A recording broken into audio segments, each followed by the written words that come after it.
In a medieval town, almost nothing moved people to fear except a pig that wasn't where it should be. Not because the animal was frightening, but because losing it meant losing what everyone depended on inside it: months of meat, fat for cooking, a family's safety through the cold season. A pig wasn't a symbol, it was survival with a heartbeat. A pig was worth more than a tool, more than a garment, sometimes more than a man. It fed a home for months. It kept broth on the fire when the fields were dead. It turned scraps into survival. So when a herd moved through the edge of a town, people watched it the way sailors watched storms, quietly, carefully, knowing that one misstep could change a season. They weren't gentle animals, not the round, soft creatures we imagine now. These were thick-bristled bodies with jaws made for breaking roots and bones alike. They pushed through fences, they tore up gardens, and sometimes, not often, but often enough, they snapped at the wrong moment. In 1379, the wrong moment had a name. A boy cried out, 3 sows lunged, and within breaths, a life small enough to fit in a cradle was gone. The town froze, not in silence, but in calculation. A dead child meant a dead herd. Every pig, guilty or not, could be seized, chained, taken to judgment. And here lay the terror. The animals that fed them could be wiped out in a single morning, erasing months of food, fat, and winter security. Everything that followed, the arrests, the accusations, the gathering of officials, began here, with the town staring at the animals that fed it and realizing that something now had to be answered for. Before the town even gathered its officials, the weight of the problem was already known. A pig wasn't simply an animal, it was the calendar made flesh. Medieval life revolved around seasons, each bringing its own challenges. Spring offered promise, but little food. Summer demanded labor and left little time for cooking. Autumn was the brief window to store enough provisions to outlast the darkness ahead. And winter was the test. Those who survived it did so because they had prepared. Pork made that preparation possible. A pig could be slaughtered at the end of the year, just when the cold helped preserve meat. Its fat became lard for frying, dripping for bread, tallow for lamps. Its meat salted well, packed into barrels or smoked high above the hearth. Even its bones flavored stews long after the last fresh vegetable had disappeared from the table. Few animals offered that much return with so little investment. Cattle required pasture. Sheep needed grazing. Chickens could vanish to disease or predators. But pigs ate scraps, barley husks, sour ale, vegetable peelings, even refuse no one talked about openly. They were impossible to waste because they ate waste. If a town lost its pigs, it didn't lose meat. It lost its margin of safety against hunger. So when the townspeople looked at the herd under accusation, they weren't thinking in terms of guilt or innocence. They were counting meals, winter stores, what a barrel of salted pork meant to a household too poor to buy grain. And this tension between justice and hunger set the stage for everything that would happen next. Yet the same animal that fed families could just as easily endanger them. Medieval pigs weren't passive creatures. They were shaped by work, by hunger, by being left to roam and forage. A pig left to its instincts grew sharp, not in thought, but in reaction. Villagers learned this the hard way. Pigs uprooted gardens that had taken seasons to cultivate. They snapped wooden fences like sticks. They wandered into storehouses and tore open bags of grain. Some were bold enough to test churchyards, chewing the edges of freshly dug soil where mourners had stood hours before. This wasn't disrespect, it was instinct. But instinct had consequences. Cities across Europe began passing laws. Dublin banned pigs from its streets entirely. London allowed anyone to kill a loose pig on sight. Colchester seized stray pigs and auctioned them to the highest bidder. Half the proceeds went to the crown. Coventry expelled all swine for years at a time. Norwich forced owners to clean their pigsties weekly or face fines. These weren't symbolic measures. Each law reflected a genuine fear. A single loose pig could cost a family their harvest or spread filth in places the medieval mind believed capable of carrying sickness. And in 1379, with a child dead, the full weight of those anxieties fell onto one tangled herd that had been in the wrong place at the wrong time.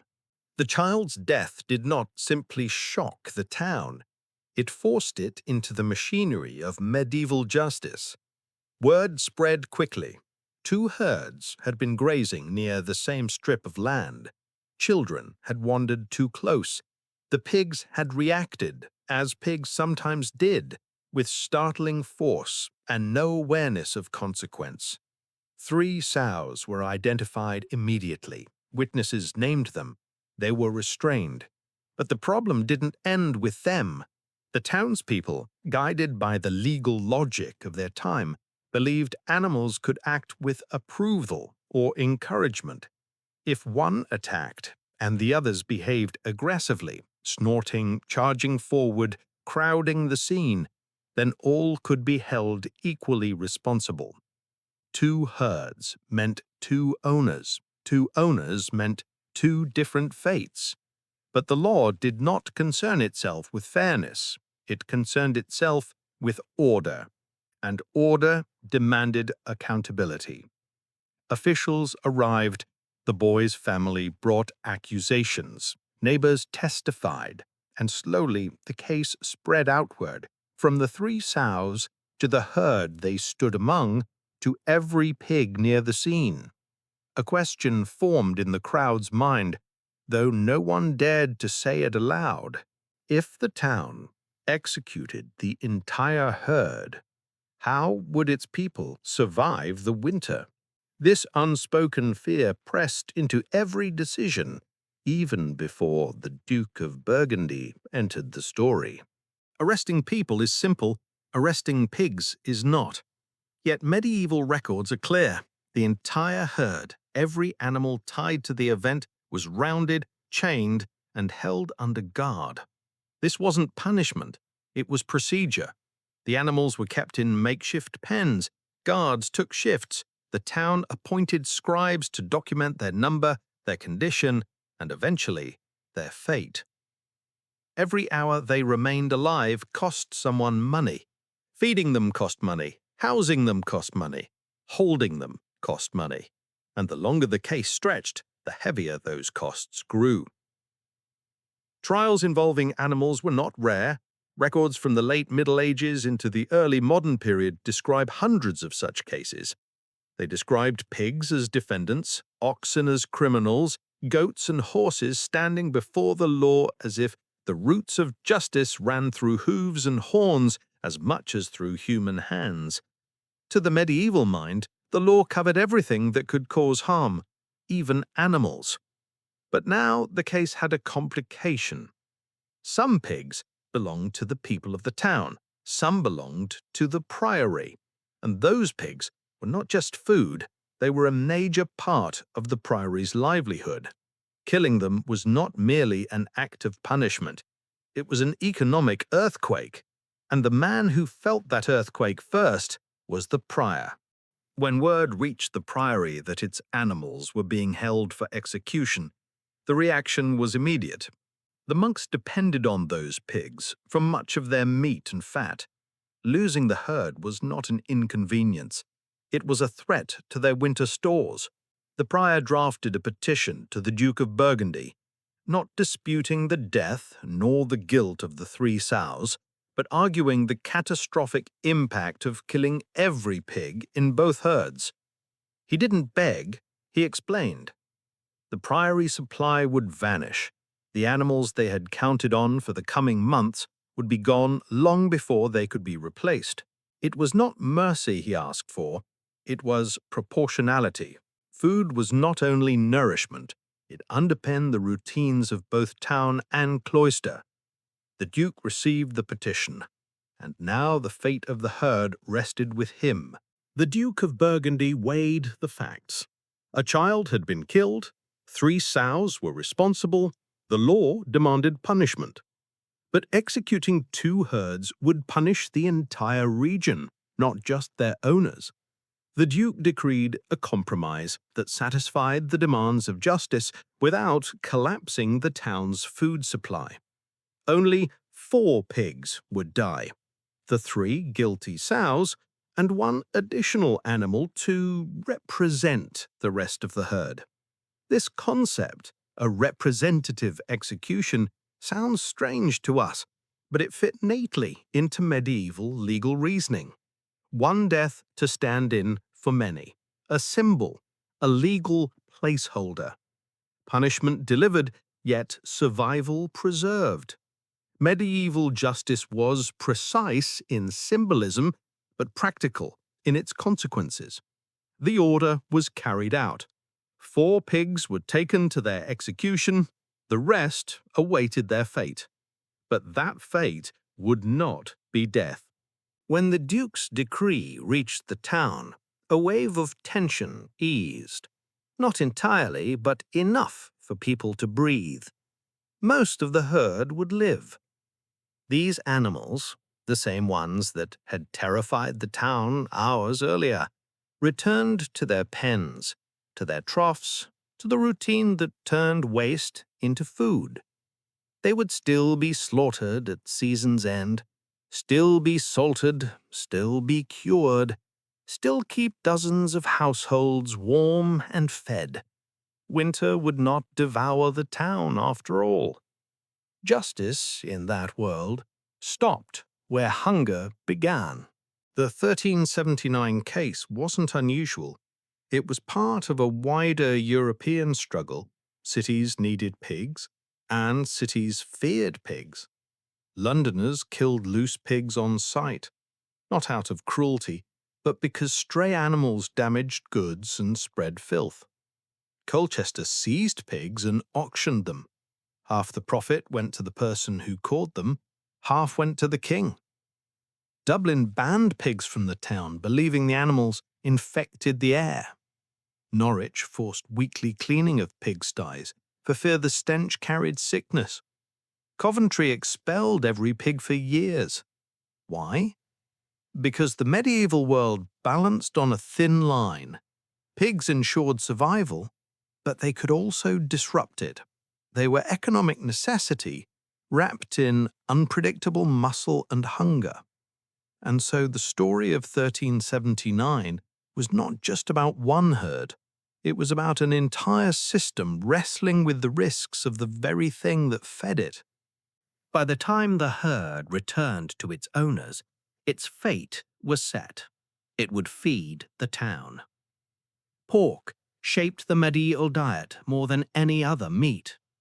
Fresh cuts were eaten quickly, often boiled, sometimes roasted, always shared. Salted pork lasted months. It flavored soups, enriched oats, and provided fat to cook vegetables that would otherwise taste of little more than soil. Children ate it. Laborers depended on it. Monks preserved it with care. Bacon wasn't breakfast food. It was winter food. Pork didn't just fill stomachs. It filled the structure of daily life. So when the Duke saved the herd, he wasn't saving animals.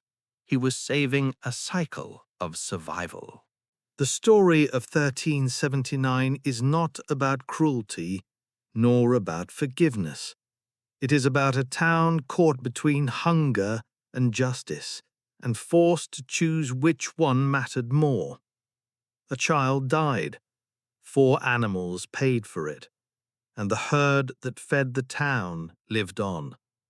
Not because the people were merciful, not because the pigs were innocent, but because the medieval world was built on fragile margins, and food sat at the center of every decision. In a time when winter shaped destiny and survival left no room for idealism, the logic was unmistakable. You punish only as far as your stomach allows. And so the herd survived, because the town needed it more than it needed vengeance. A truth as old as hunger and as human as fear.